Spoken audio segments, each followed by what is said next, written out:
A broken engagement shouldn't feel like a public execution. But in high society, a discarded woman is nothing more than collateral damage. When Connor paraded his new mistress into the autumn charity gala, the ballroom collectively held its breath, waiting for Harper to break. They wanted tears. They wanted a pathetic scene to chew on with their overpriced appetizers. Instead, the gravity in the room shifted. A man whose name carried the quiet weight of a loaded gun stepped forward, ready to claim what a fool had thrown away.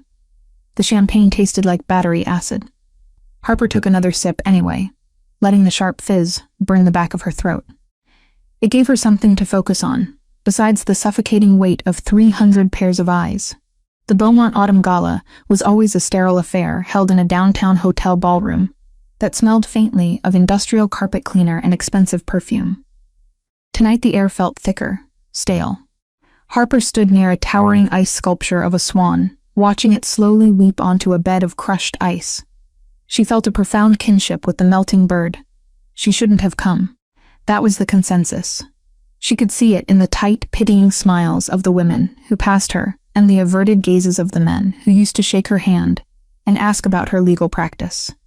6 weeks ago, she had been half of a power couple, Harper and Connor. They were practically a single syllable in this social circle.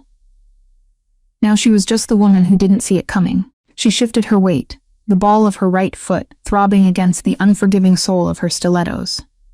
Her dress, a deep emerald silk, felt like armor she wasn't qualified to wear.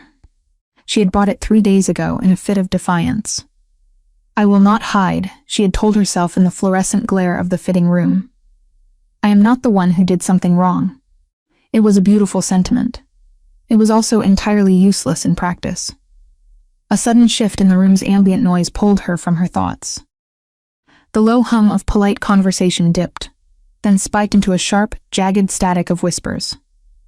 The wealthy were never as subtle as they believed themselves to be. Heads turned toward the grand double doors at the entrance. Shoulders angled. Glasses were lowered. Harper didn't need to look. Her stomach had already dropped, hitting the floor with a dull, sickening thud. Connor had arrived. He didn't just walk into a room. He occupied it. He had always possessed that arrogant, easy stride. The walk of a man who had never been told no, and actually believed it. Harper turned her head a fraction of an inch, just enough to catch his reflection in the mirrored pillar beside the bar. He wore a custom navy tuxedo. The lapels caught the chandelier light.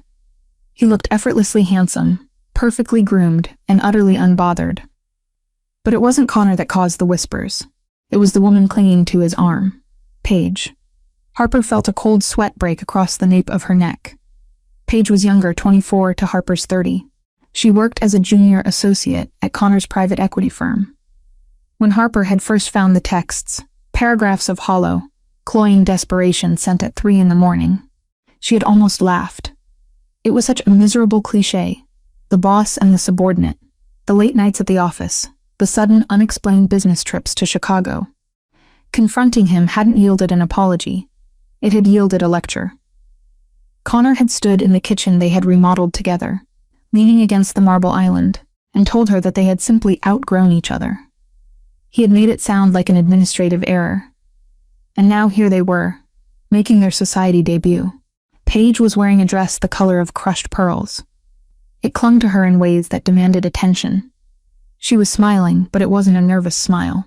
It was the smile of a woman who knew exactly whose territory she was walking on and relished the crunch of the grass beneath her heels. Harper gripped her champagne flute. Her knuckles turned white. "Don't look at them," a voice muttered. Harper didn't flinch. Her friend Sarah stepped up beside her, materializing from the crowd with 2 fresh drinks. Sarah shoved one into Harper's free hand and neatly extracted the empty one. "I'm not looking," Harper lied, her voice tight. "You're glaring at a mirror, Harper. It's close enough." Sarah took a heavy drink of her own champagne. "I can't believe he actually brought her. He told the board he was coming solo. I heard him say it." "He lied," Harper said flatly. "It's what he does. He probably planned this specifically to see if I'd run out the back door. Are you going to?" Harper looked down at her hands. They were trembling just a fraction. It was infuriating. She was a successful corporate litigator. She spent her days dismantling grown men in boardrooms and courtrooms. Yet the sight of the man who had shared her bed for 4 years, casually parading the instrument of her humiliation, made her want to crawl under the heavily draped catering tables. "No," Harper said, forcing the word out of her tight throat. "If I leave, he wins. He gets the narrative. He's making a beeline," Sarah warned, her voice dropping an octave. 3 o'clock. Harper turned slowly. She refused to be caught darting her eyes away like a frightened child.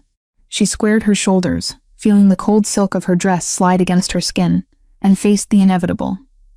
The crowd parted for Connor and Paige, not out of respect, but out of a morbid, predatory curiosity. The guests were sharks circling a drop of blood in the water. They wanted a front row seat to the collision. As Connor closed the distance, Harper studied his face. There was no hesitation, no guilt. His expression was shaped into a mask of polite, patronizing concern. It was the face he used when firing mid-level management. "Harper," Connor said, stopping exactly 3 feet away, the socially acceptable distance for strangers. "Connor." Her voice was steady, a small victory, but she took it. Paige stood pressed against his side, her hand resting flat against his chest. It was a deeply territorial gesture. Her eyes swept over Harper, taking in the emerald dress, the simple hair, the lack of a diamond on her left hand. Paige's gaze lingered there for a fraction of a second before darting up to Harper's face. "Hi, Harper," Paige said. Her voice was breathy, coated in a sugary sweetness that made Harper's teeth ache. "It's so brave of you to come out tonight." The word hung in the air. Brave. It was a surgical strike. It painted Harper as the wounded victim, dragging herself out of the house against all odds. It established Paige as the benevolent victor. Sarah scoffed quietly beside her, but Harper put a subtle hand out to stop her friend. This was her fight. "It's a charity gala, Paige." "Not a war zone," Harper said, her tone conversational, utterly devoid of heat. "Bravery isn't really required. Just an invitation, which I assume you had to ask Connor to secure for you." Paige's sugary smile faltered for a second, a brief tightening of the skin around her eyes. Connor stepped in smoothly, ever the mediator in conflicts he himself created. "Now, Harper, there's no need for that," Connor said gently. The condescension in his tone was suffocating. "We saw you standing over here by yourself. We just wanted to come over and say hello, to show there are no hard feelings." "No hard feelings," Harper repeated. The words felt foreign in her mouth. "Exactly," Connor nodded. "We're all adults here. Things end, people move on. I'm glad to see you're keeping busy." He looked at her with a profound, hollow pity. That was the worst part. He didn't hate her. He simply didn't care about her anymore. He had discarded her. And now he wanted the public absolution of her polite greeting. He wanted everyone in the room to see that Connor was a gentleman, checking in on his unstable, bitter ex-fiancé. "I'm keeping very busy, Connor, though I don't recall needing your approval on my schedule." Harper took a sip of her champagne. Her heart was hammering against her ribs, a violent, chaotic rhythm, but she kept her breathing slow. "It's just sad is all," Paige chimed in, leaning heavier into Connor. "Seeing you over here, hiding by the ice sculpture. Connor told me how you get at these things. Anxious. He said you always needed him to hold your hand. It was a violation to hear her private vulnerability confessed in the quiet dark of their shared bedroom, weaponized by the woman who slept in that bed." Now Harper felt a hot flush of anger rise in her cheeks. The edges of her vision blurred slightly. The people standing near them had stopped pretending to talk to each other. They were openly eavesdropping. Harper could hear the clinking of glasses, the soft rustle of expensive fabric. The silence of the audience was deafening. "I think," Harper started, her voice dangerously thin, "that you should both walk away." Connor sighed, a heavy performative sound. He looked around the room, making eye contact with a few of his golfing buddies, shaking his head slightly. "Look at her, so emotional." "We're just trying to be civil, Harper." "You're making a scene," Connor said softly. "You always do this. You take something small and you escalate it. Gaslighting right here in the middle of the Beaumont." Harper opened her mouth, the sharp vitriolic words ready to spill out. She wanted to scream. She wanted to throw the cheap champagne directly into his arrogant, perfectly shaved face. But if she did, he won. He would be the victim of the crazy ex. She was trapped. And then the temperature in the room seemed to drop. It wasn't a sudden silence this time. It was a physical recession of the crowd. The guests pressing in on them suddenly took a collective step back. The murmurs died entirely, replaced by a tense, electric stillness. A shadow fell over the small circle they had created. Harper didn't look up immediately. She smelled him first. A clean, sharp scent of cedar, crushed leaves, and expensive leather. It cut through the stale perfume and gin of the ballroom like a knife. "She isn't making a scene, Connor," a voice said. It was a deep baritone, quiet, but possessing an absolute terrifying authority. "You are simply boring her, and frankly, you're boring me." Connor turned, irritation flashing across his features, ready to dress down whoever had interrupted his performance. But the words died in his throat, his jaw locked. The arrogant ease drained from his posture in a single breathless second. Harper finally looked up. Roman Falco stood there. He didn't belong in a room like this. Not because he lacked the wealth, but because he lacked the pretense. While the men in the room wore their tuxedos like costumes, Roman wore his bespoke black suit like a second skin. He was tall, broad-shouldered, with a face that looked like it had been carved from marble, and then weathered by a very violent storm. Dark, heavy brows, framed eyes that were entirely black, unreadable and cold. He was a man who existed on the fringes of the city's polite society, whispered about in boardrooms, but never spoken of loudly. He owned the shipping ports. He owned the unions. Half the politicians in the room owed their seats to his silent funding, and the other half lived in fear of him. The Falco family didn't just have money. They had power. The kind of power that didn't leave a paper trail. Roman didn't look at Connor. He didn't acknowledge Paige. His dark eyes were fixed entirely on Harper. "I apologize for the delay," Roman said, stepping smoothly into the space right beside Harper. He didn't crowd her, but his proximity changed the air pressure. Traffic. Harper stared at him. Her brain scrambled to process the information. She had never spoken to Roman Falco. She had seen him once across a crowded courthouse lobby, surrounded by lawyers who looked terrified of him. That was it. Before she could form a question, she felt the heat of his hand at the small of her back. The touch was light, respectful, but incredibly firm. It sent a jolt straight up her spine. "Mr. Falco," Connor stammered. His voice was suddenly an octave higher. The apex predator had just realized he was standing next to a bigger set of teeth. "I didn't realize. We were just catching up." "Catching up." Roman repeated the words slow and flat. He finally turned his gaze to Connor. It was like watching a spotlight pan across a dark yard. "Is that what you call it when you corner a woman to inflate your own fragile ego?" Connor swallowed hard. His Adam's apple bobbed. Paige looked terrified, shrinking behind Connor's arm, her previous bravado entirely evaporated. We were just saying hello," Connor managed to say, holding his hands up defensively. "Harper and I used to be engaged." "I am aware of your history," Roman said, his voice dropping lower, vibrating with quiet menace. "I am also aware of your lack of judgment. It is a flaw that will likely cost you heavily in the coming fiscal year, given the state of your firm's current structural vulnerabilities." Connor turned the color of ash. It wasn't a vague threat. It was a surgical strike at his business, delivered with the casual tone of a man discussing the weather. Roman knew about his firm. Roman was watching him. But right now, Roman continued, seamlessly shifting his attention back to Harper, his expression softening just a fraction. "I am only concerned with my evening, and you are wasting our time." He dismissed them. He didn't ask them to leave. He simply ceased to acknowledge their existence. Roman looked down at Harper. "Are you ready for that drink? Or do you want to keep hovering by the melting swan?" he asked quietly. Harper looked into those dark, bottomless eyes. She saw the challenge there. She saw the lifeline being thrown to her in the middle of a freezing ocean. She didn't know what his game was. She didn't know the rules. But she knew that standing next to Roman Falco, she was untouchable. "A drink sounds perfect," Harper said, her voice remarkably steady. Roman nodded. But he didn't guide her toward the bar.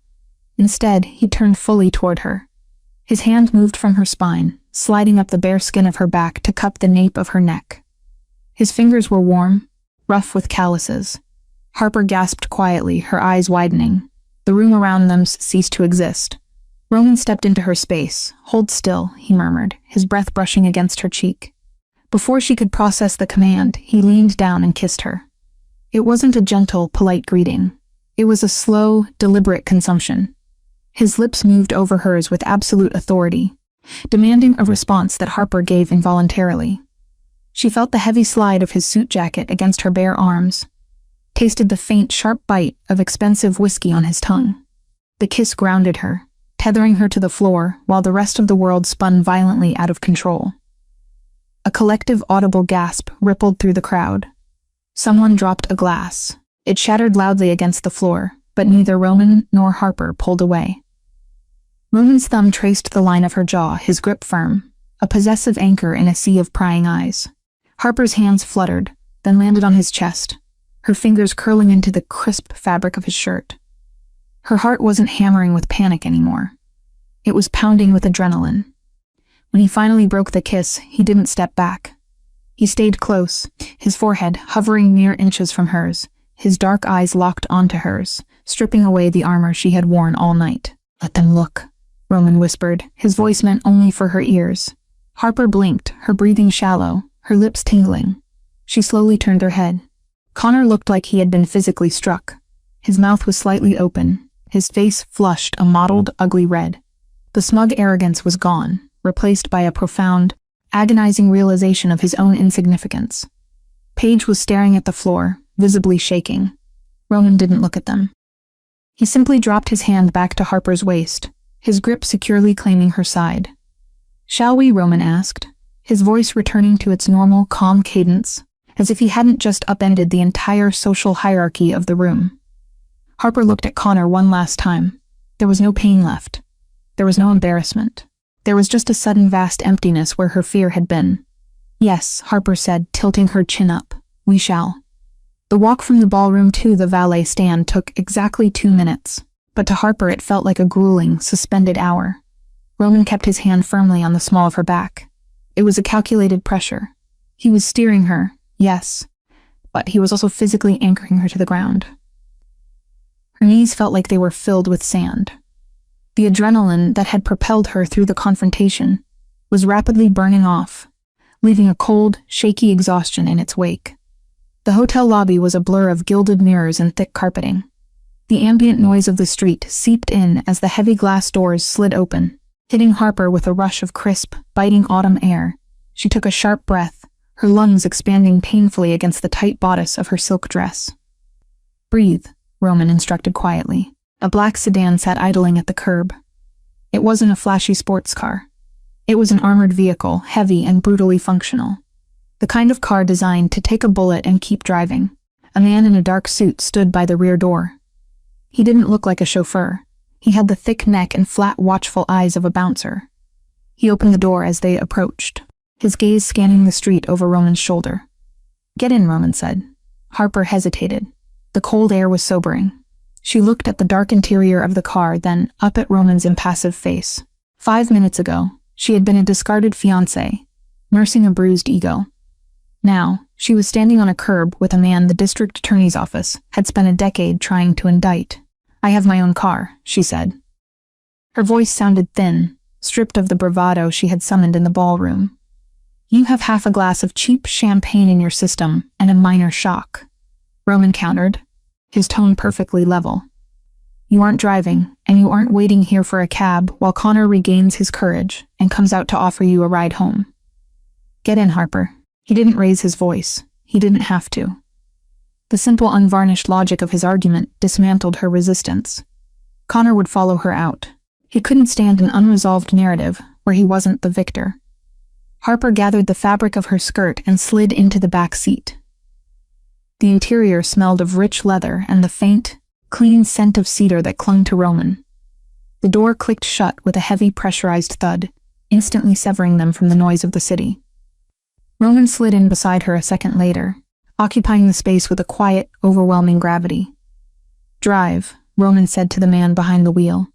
The car pulled away from the curb, sliding seamlessly into the downtown traffic. The street lights flickered across the leather seats in a rhythmic passing glow. Harper pressed her back against the seat, staring straight ahead at the partition. Her hands were folded tightly in her lap. Her lips still held the phantom pressure of his mouth, the sharp taste of whiskey lingering on her tongue. It felt deeply intrusive, yet entirely stabilizing. She waited for him to speak. She waited for the explanation, the punchline, the reveal of whatever sick bet he was fulfilling. When he remained silent, simply watching the city roll by his window, her lawyer instincts kicked in. The silence was a tactic.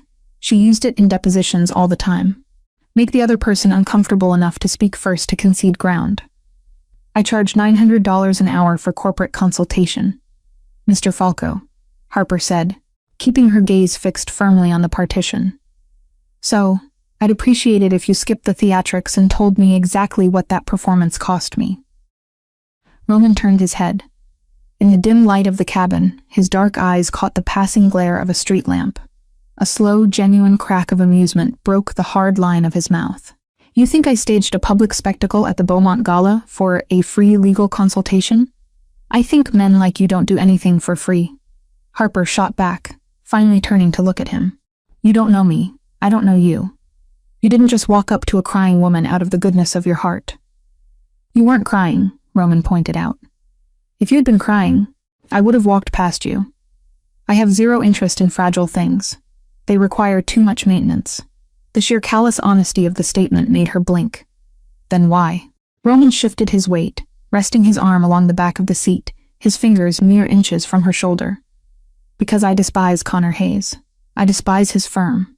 I despise his methods, and I despise the fact that he wears poorly tailored suits while pretending to be a master of the universe. Watching him attempt to humiliate you for the entertainment of his peers was offensive to my sensibilities. Harper let out a short, cynical laugh. Your sensibilities, right? I forgot about the famous Falco Code of Ethics. Roman didn't flinch at the jab. I also stepped in because you were holding your ground. You were outgunned, you were outnumbered, and you were standing absolutely still. I respect a person who refuses to bleed for a crowd. He reached forward and opened a small, polished wood compartment between the seats. Extracting 2 crystal tumblers and a decanter, he poured 2 fingers of amber liquid into each glass and handed one to her. Harper took it. She didn't drink, just let the warmth of the glass bleed into her freezing fingers. The kiss, she said, her voice dropping an octave, losing its confrontational edge. That wasn't just to make him mad. No, Roman agreed easily. He took a slow sip of his drink. A handshake would have confused him. A verbal dressing down would have angered him. A kiss terrified him. It told him and everyone else in that room that you belong to me now, and no one touches what belongs to me. Harper stiffened, the cold returned, sharper this time. I don't belong to anyone. Roman looked at her, his eyes stripping her down to the studs. In polite society perhaps, but in the world we just stepped into, perception is currency. Connor knows he can't touch you without inviting my retaliation. You are safe. That was the immediate goal. And the secondary goal, Harper asked, her grip tightening on the glass. We are going to my office, Roman said, turning his attention back to the window. We have a contract to negotiate. The car didn't stop at a warehouse by the docks, nor did it pull into a shadowy subterranean parking garage. It pulled up to a towering glass and steel high-rise in the financial district. The building was a monument to clinical aggressive corporate wealth. Roman led her through the empty marble lobby. The security guards didn't ask for identification. They simply stood straighter as he passed, tapping key cards to express elevators before he even had to slow his stride. They rode in silence to the 42nd floor. When the stainless steel doors parted, Harper stepped into a space that felt less like an office and more like a fortress disguised as an architectural digest spread. The floors were poured concrete, polished to a dull shine. Floor-to-ceiling windows offered a panoramic, dizzying view of the city skyline. A grid of yellow lights stretching out into the dark. There were no desks, no cubicles, just a massive slab of reclaimed wood serving as a conference table surrounded by leather chairs. Roman took his jacket off, tossing it casually over the back of a chair. The simple action changed the dynamic in the room. He looked less like a phantom from the gala, and more like a man getting ready for a 12-hour shift. He walked over to a wet bar built into the wall and set his glass down. Sit, he offered, gesturing to the table. Harper remained standing near the window. I prefer to know what I'm walking into before I sit down, Mr. Falco. Roman, he corrected, pouring himself a glass of water. He leaned back against the counter, crossing his arms over his chest, the white dress shirt pulled tight across his shoulders. I know your portfolio, Harper. You spent the last 4 years at Sterling and Vance, handling corporate restructuring and aggressive mergers. You are ruthless in a deposition, and you find loopholes that entirely bypass state regulations. I ensure my clients operate within the legal parameters defined by the state. Harper corrected automatically, a reflex drilled into her by years of corporate conditioning. Save the boilerplate, Roman said, waving a hand dismissively. I need a lawyer who understands how to break a man financially without breaking the law. My family is diversifying. We are buying up legitimate commercial real estate, specifically the waterfront properties on the east side. Harper frowned, the alcohol and adrenaline finally giving way to sharp professional clarity. The East Side development project that's being spearheaded by a private equity coalition. A coalition funded entirely by Connor Hayes, Roman finished for her. Yes. Harper felt a sudden distinct click in her brain. The pieces fell into place with a heavy metallic thud. Connor is blocking your acquisitions. He is trying to. Roman amended. He is using zoning boards, environmental impact studies, and historical preservation claims to tie my holding companies up in litigation. He thinks he can bleed me out with legal fees and construction delays. And you want to hire me to countersue? I want to hire you to crush him, Roman said. There was no anger in his voice. It was a simple statement of logistical intent. I want you to audit his coalition. I want you to find the shell companies he's using to hide his over-leveraged assets. I want you to dismantle his little empire brick by brick legally, so he can't cry to the federal regulators. Harper walked slowly to the heavy wooden table, trailing her fingers over the smooth edge. She looked at Roman. You could hire any firm in the city to do this. You probably already have a dozen lawyers on retainer who specialize in this exact brand of corporate warfare. I do, Roman agreed. But none of them have a personal vendetta against Connor Hayes. None of them know how he thinks, how he hides his money, or what his weaknesses are. You shared a bed with the man for 4 years. You know where the bodies are buried. I don't know anything about his business dealings. Harper lied smoothly. Roman smiled. It didn't reach his eyes. You're a brilliant, observant woman who was engaged to a narcissist. Narcissists brag. He told you things. Maybe you didn't care at the time, but the files are in your head. He walked over to the table, stopping directly across from her. I am offering you a position as exclusive legal counsel for Falco Holdings, Roman said. I will double your current salary. I will give you unlimited resources, a dedicated investigative team, and absolute autonomy. Your only mandate is to clear the board for my acquisitions. Harper stared at him. The sheer audacity of the offer was staggering. He was handing her a loaded gun and pointing her directly at the man who had ruined her life. It was a deeply vindictive, beautiful proposition. You kissed me in front of 300 people, Harper said, her voice quiet in the cavernous room. You put a target on my back. I put a shield on your back, Roman corrected. Until tomorrow morning, Connor thought you were a liability, a bitter ex who might cause a scene. Now he knows you are allied with me. He won't try to smear your reputation in the society pages. He won't try to quietly edge you out of your firm. He is going to be far too busy trying to save his own throat. Harper looked out the window at the city. She thought about Paige's smug smile. She thought about Connor's patronizing hand gestures. She thought about the last 6 weeks of feeling like a ghost in her own life, apologizing for her own heartbreak. If I take this as Harper said, turning her gaze back to Roman's dark, unblinking eyes. I don't report to your lieutenants. I don't deal with intermediaries. I deal with you exclusively. Roman agreed. And if Connor tries to settle, we don't settle, Roman said flatly. We acquire. Harper let out a long, slow breath. The cynical, rational part of her brain was screaming that this was a mistake. You don't make deals with men who operate in the shadows. You don't let a mobster weaponize your grief. But the grounded, deeply human part of her, the part that had stood freezing next to a melting ice sculpture while the world laughed at her, wanted to burn it all down. Draft the contract, Harper said. I want it on my desk by 8 a.m. If the indemnification clauses meet my standards, I'll sign. Roman's posture relaxed just a fraction. A dangerous predatory satisfaction settled over his features. I'll have my driver take you home. No, Harper said, picking up her small clutch from the table. I'll call a car. I need the fresh air. She didn't wait for his permission. She turned and walked toward the elevators. As the heavy steel doors slid open, she looked back. Roman was still standing by the table, watching her with a heavy, calculating intensity. For the first time in 6 weeks, Harper didn't feel like crying. She felt lethal. The sunlight in Harper's office was too bright. It sliced through the floor-to-ceiling blinds, illuminating the dust motes dancing over her mahogany desk. She had slept for exactly 3 hours. The adrenaline crash had finally taken her around 4 a.m., pulling her into a dark, dreamless sleep. Now, at 8:15 a.m., she was running entirely on bitter black coffee and sheer stubborn momentum. Her office at the firm of Davies & Croft was a testament to her success.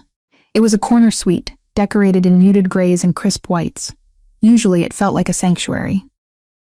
This morning it felt like a stage. The gossip had beaten her to the building.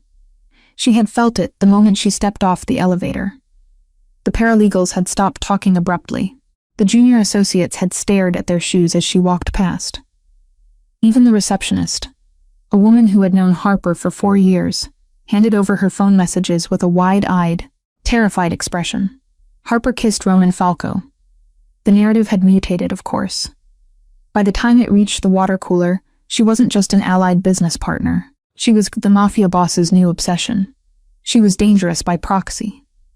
Harper sat at her desk, staring at the thick cream-colored envelope. Sitting squarely in the center of her blotter, Roman was a man of his word. She broke the wax seal with her letter opener and slid the contract out. It was 20 pages of dense, immaculate legalese. She read through it with a clinical detachment, highlighting clauses, checking the indemnification phrasing. It was airtight. He was offering her an obscene amount of money, a terrifying amount of power, and absolute legal protection. She picked up her pen, signed the final page with a sharp, decisive stroke, and hit the intercom button on her desk. "Janet," Harper said, her voice crisp and authoritative. "Please come in here." Her assistant practically scurried into the room, holding a digital tablet like a shield.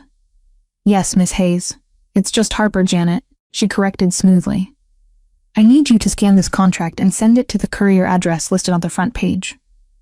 Then I need you to pull every public filing, tax return, and corporate registry document for Hayes Equity Partners for the last 5 years. Print them." "Bring them to me." Janet blinked, her mouth opening and closing. "Hayes Equity. But that's Connor's. I am aware of whose firm it is, Janet. I need the files by noon." Before Janet could respond, the heavy glass door to Harper's office swung open. Arthur Davies, the managing partner of the firm, stood in the doorway. He was a man who usually commanded a room with jovial, booming authority. Today he looked pale, his tie slightly askew, carrying a look of profound discomfort. "Harper," Arthur said, stepping inside and closing the door firmly behind him. He glanced at Janet. "Give us a minute, Janet." The assistant vanished, the door clicking shut. Arthur approached her desk slowly, as if he expected it to detonate. He placed both hands on the back of the guest chair, but didn't sit. "I received a very interesting phone call this morning," Arthur began, clearing his throat. His voice lacked its usual bombast. "From a Mr. Thomas Vance, he claims to be the primary legal counsel for Falco Holdings." Harper leaned back in her chair, steepling her fingers. "I'm assuming he informed you that I am transitioning to an exclusive retainer with their firm." Arthur dragged a hand across his face. "Harper, what are you doing, Roman Falco? Do you have any idea the kind of heat that brings to this firm? We represent banks. We represent hedge funds. We do not represent organized crime syndicates. Falco Holdings is a registered tax-paying logistics and real estate conglomerate."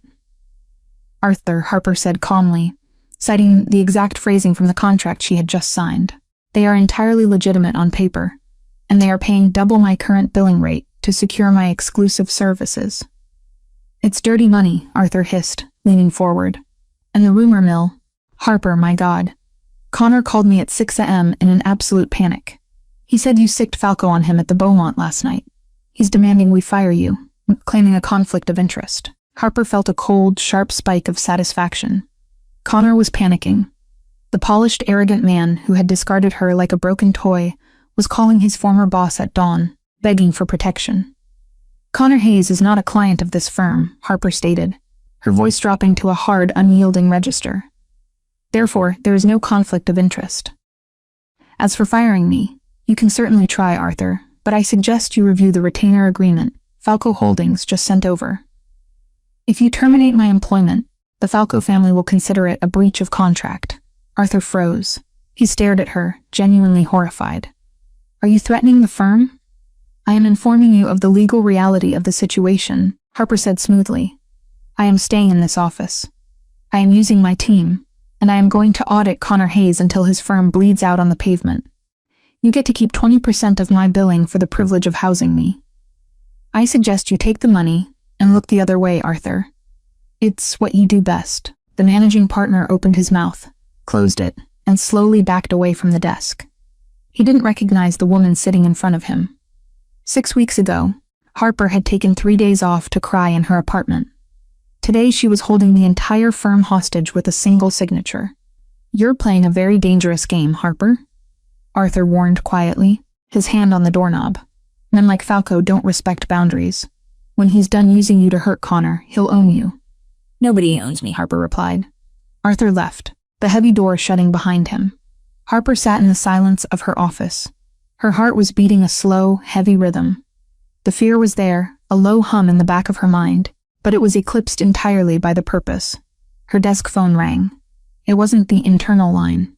It was her direct private number, the one only a few people had. She picked it up without looking at the caller ID. Harper, please tell me the rumors are a lie. Connor's voice cracked through the receiver. He sounded ragged. The smooth, patronizing baritone was entirely gone. Harper, please tell me you didn't actually make a deal with him. Harper closed her eyes, letting the sound of his desperation wash over her. It was better than the champagne. It was better than the silence. Hello, Connor, Harper said, her tone conversational, perfectly mirroring the voice he had used on her the night before.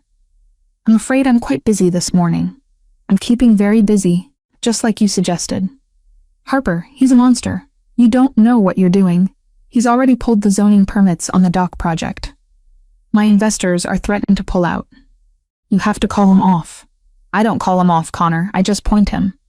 Why are you doing this? Connor shouted, his voice pitching high with genuine panic. Because of Paige? Because I moved on. It's pathetic, Harper. You're destroying my life over a bruised ego. Harper opened her eyes. She looked at the city outside her window. She thought about the cold, heavy reality of Roman's world and the shallow, pathetic reality of Connor's. I'm not destroying your life over an ego, Connor, Harper said, her voice dropping to a terrifying deadpan calm. I'm destroying your life because it's my job. And frankly, you're boring me. She hung up the phone. Before she could even set the receiver back in its cradle, a notification dinged on her computer. An email from an encrypted, unnamed server. She clicked it open. It contained a single line of text. Good girl. The car will be downstairs at 6 p.m. Dress warmly. Harper stared at the screen, the cold satisfaction in her chest suddenly replaced by a sharp electric jolt of anticipation. The game had officially begun. The wind off the harbor tasted like salt, diesel, and decaying iron. Harper stepped out of the black sedan at exactly 6:45 p.m. The high rises of the financial district were visible in the distance, a grid of glittering gold against the bruised purple twilight. But out here on the industrial piers, the city felt like a rumor. Massive steel shipping containers were stacked like grim rusted Lego blocks. Floodlights cut through the sea mist, casting long skeletal shadows across the wet concrete. Roman was waiting near the edge of the pier. He was leaning against the heavy railing, smoking a cigarette. The bright orange cherry flared as he took a drag, illuminating the hard, sharp angles of his face. He wore a heavy wool overcoat, the collar turned up against the wind. He didn't look like a CEO tonight. He looked like the environment he commanded, cold, unyielding, and dangerous. Harper pulled her trench coat tighter around herself. Her heels clicked sharply against the pavement, a sound completely swallowed by the rhythmic, groaning crash of the dark water against the pilings. You told me to dress warmly, Harper said, stopping a few feet away. You didn't mention I'd be visiting a shipyard. Roman didn't smile. He dropped the cigarette onto the concrete and crushed it slowly beneath the heel of his boot. You can't understand a war if you only look at the map, Harper. You have to see the dirt. He gestured for her to step closer to the edge. She did, gripping the icy steel railing.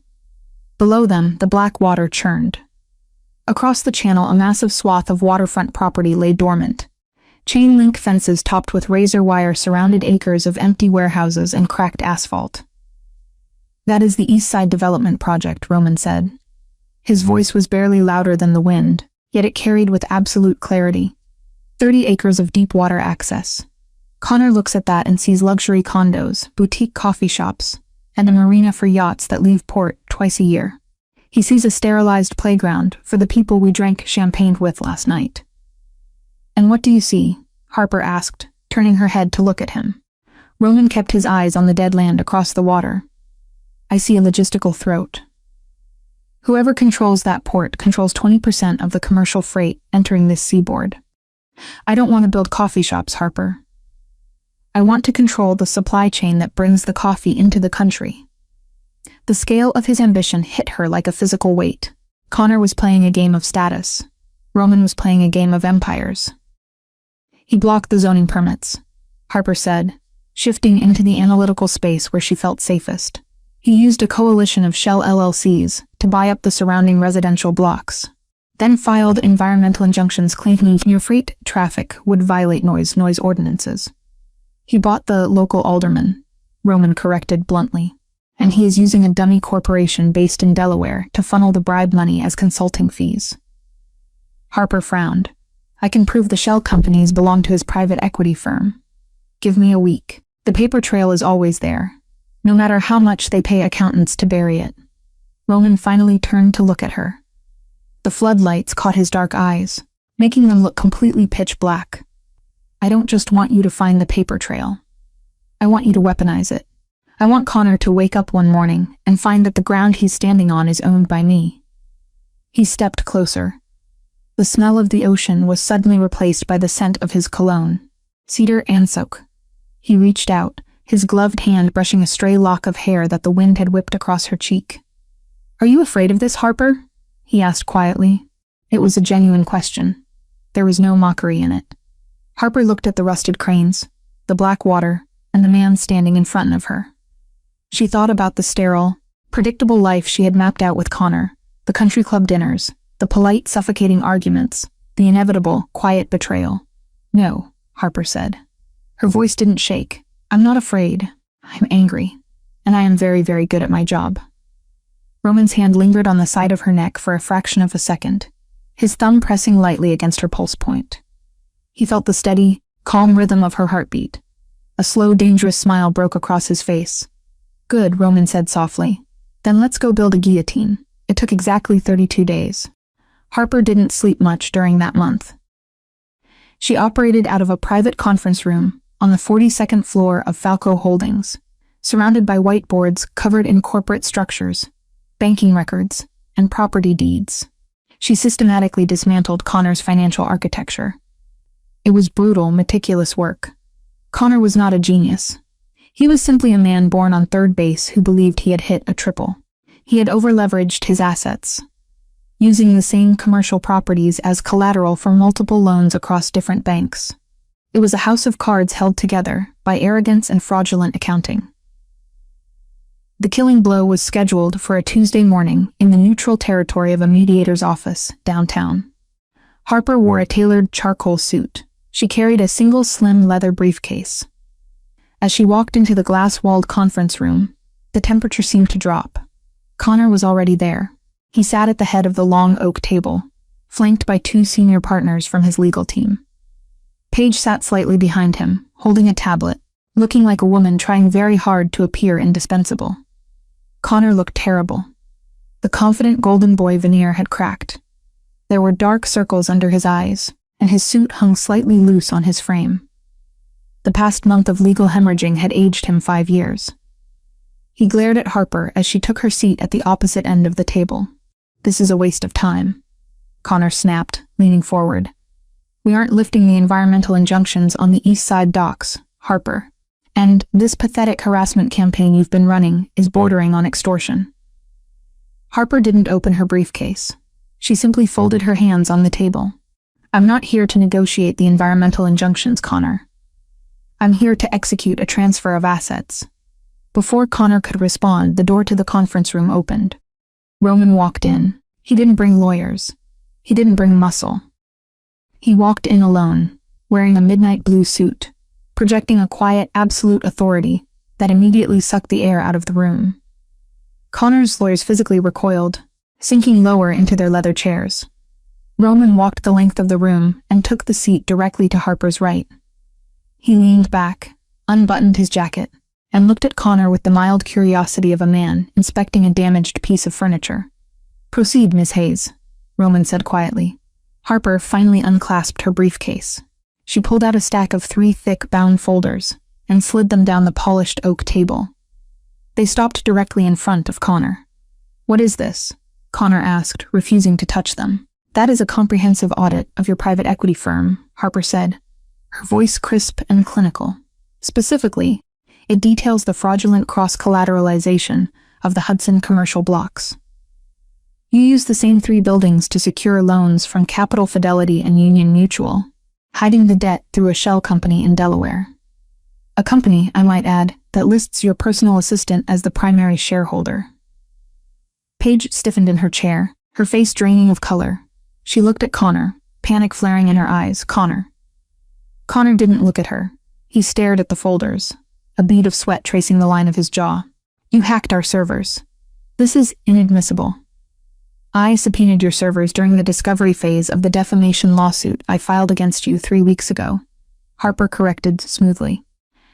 "You were too busy panicking over the dock permits to read the fine print of the discovery orders your lawyers blindly signed."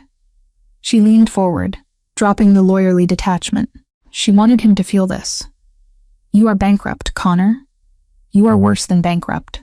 Because when the federal regulators see these documents, you are going to federal prison for bank fraud." Silence crashed down over the room. Connor's lawyers were staring at the documents, rapidly flipping through the pages, their expressions morphing from annoyance to sheer unadulterated horror. One of them closed the folder, pushed his chair back, and looked at Connor. "We can't represent you in a criminal fraud investigation," the lawyer said, his voice shaking. "We're corporate counsel." "Sit down," Connor barked, his voice cracking. He looked wildly across the table at Harper, then at Roman. "This is a bluff. You can't just take my firm." "I don't want your firm," Roman spoke up, his voice a low, heavy rumble.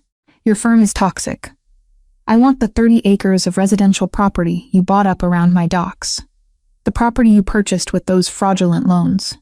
Harper pulled a single sheet of paper from her briefcase and slid it across the table. "This is a transfer of deed," Harper explained. "You are going to sign over the Hudson blocks and the Eastside residential properties to Falco Holdings for the sum of $1. In exchange, Falco Holdings will assume the debt on those properties and pay off your fraudulent loans before the banks realize you lied to them." "You're stealing it," Connor whispered, staring at the paper as if it were a loaded gun. "You're stealing everything I built. I am saving you from a 10-year sentence in federal prison," Harper replied coldly. "Sign the paper, Connor. Then take whatever liquid cash you have left, pack your things, and get out of my city." Connor looked at her. He was looking for the woman he had discarded at the gala. He was looking for the soft, compliant fiancée who would eventually cave to his emotional manipulation. But there was nothing left for him to manipulate. Harper's eyes were flat, hard, and entirely devoid of pity. He picked up the pen. His hand was shaking so violently, he had to press his other hand flat against the table to steady himself. He signed the document, the scratch of the nib, sounding unnaturally loud in the silent room. He threw the pen down and stood up, his chair scraping violently against the floor. "Are you happy, Harper?" Connor spat, his face twisted in a pathetic, ugly sneer. "You ruined me. Over what? Over her." He gestured vaguely toward Paige, who was still sitting frozen in her chair. "No," Harper said, carefully sliding the signed document back into her briefcase. "I ruined you because it was Tuesday, and because my client asked me to." Paige had nothing to do with it.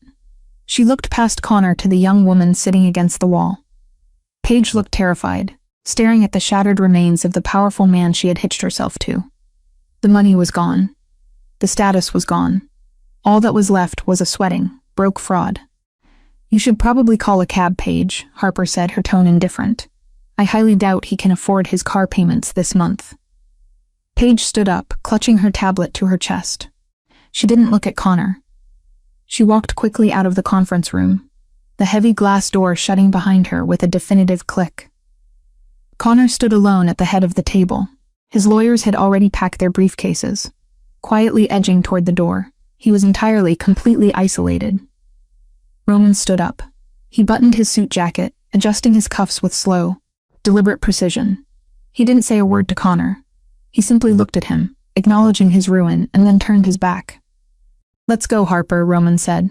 Harper stood, picked up her briefcase, and walked out of the room. She didn't look back. The penthouse apartment at the top of the Falco Tower was dark, lit only by the sprawling, infinite grid of the city below. Harper stood by the floor-to-ceiling window, looking out over the water. From up here, she could just barely make out the dark industrial smudge of the East Side docks. Tomorrow, construction would begin. The fences would come down. The empire would expand. She heard the soft clink of ice against crystal, followed by the heavy measured footsteps of Roman crossing the poured concrete floor. He handed her a tumbler of amber liquid. She took it, their fingers brushing. His skin was warm. "To a hostile takeover," Roman said quietly, raising his own glass. "To a bloodless war," Harper countered, clinking her glass against his. The whiskey burn going down, sharp and clean. The silence between them wasn't tense anymore. It was comfortable. Over the past month, they had spent hundreds of hours in each other's orbit. They had eaten takeout over spread-out blueprints at 2 a.m. They had debated legal theory in the backs of armored cars. Harper had learned the quiet, brutal rhythms of his life, and Roman had learned the sharp, brilliant architecture of her mind. "Connor left the city 3 hours ago," Roman said, stepping up to the window beside her. "He booked a one-way flight to Miami. No return ticket." Harper took another sip of her drink. She searched herself for a lingering trace of grief, a phantom twinge of the heartbreak that had consumed her 6 weeks ago. There was nothing. Connor felt like a character from a movie she had watched a long time ago and didn't particularly enjoy. "Good," Harper said simply. Roman turned his head, watching her profile in the dim light. "Your contract is officially fulfilled. You cleared the board. You are a very wealthy woman, Harper. You could walk away right now. Start your own firm. Take a year off and sit on a beach." Harper turned to face him. She looked at the hard lines of his jaw, the dark assessing intelligence in his eyes. "Are you firing me, Roman?" she asked, a small dangerous smile playing at the corner of her mouth. "I am giving you an exit," Roman corrected, his voice dropping, taking on that rough, intimate gravity that always made the air in the room feel thinner. "Because if you stay, this stops being a transaction. You've seen how I operate. You know exactly what kind of man I am. If you stay, you are in permanently." He wasn't talking about a legal retainer anymore. He was talking about a partnership. He was talking about standing beside him in the dark. Harper stepped closer. The distance between them evaporated, leaving only the charged electric heat that had been building since the night of the gala. "I know exactly what kind of man you are," Harper said, her voice quiet but entirely steady. "You're a man who doesn't tolerate fragile things, which is why I fit perfectly into your world." Roman's eyes darkened. The careful, restrained control he always carried himself with seemed to fracture just a fraction. He reached out, his hand sliding around the nape of her neck, his thumb tracing the line of her jaw, the exact same possessive anchoring grip he had used on the night they met. But this time there was no audience. There was no performance. "You don't just fit into my world, Harper," Roman murmured, his face lowering until his breath ghosted across her lips. "You tore it apart and rebuilt it in 30 days. You're terrifying." "Is that a complaint?" she whispered. "It's a surrender," he said. When he kissed her, it wasn't a sudden, violent consumption like the first time. It was a slow, deliberate claim. It was the sealing of a pact. Harper let her hands slide up his chest, her fingers curling into the lapels of his suit, pulling him closer. The kiss deepened, tasting of whiskey and absolute power. A collision of two people who had finally found an equal in the wreckage. When they finally broke apart, Roman kept his forehead resting against hers, his breathing slightly rough. Harper looked past his shoulder, out the window at the sprawling, illuminated grid of the city below. It wasn't just a skyline anymore, it was theirs.